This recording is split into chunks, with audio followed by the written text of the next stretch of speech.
有碰到你这种好医生，本来我是想放弃了。你好，哎，刚才看了一下你这个病例，主要是肺结节做了手术吗？啊，对，你现在主要怎么不舒服啊？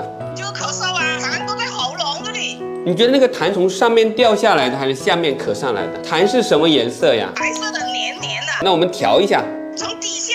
我看看你的舌头，还是有点湿了。少说话，多喝水，不熬夜。你这个药嘞，一定是要求平和为期，不用着急因。为我已经看了那么多了，2年多了，在南宁互相的都去看，所有的中医院、东德医院、人民医院、区医院都去看了，私人的也看了，都不得好啊。所以我在网上呢刷到你。你是在抖音看到我的是吗？啊，我特别感谢你哦，我已经熬了多少年了，哎呀，我难受的都不得说哎。没问题，我帮你解决。你们可以中药调理一下，我们一定要避免太寒太热，好吗？慢慢调理，好不好？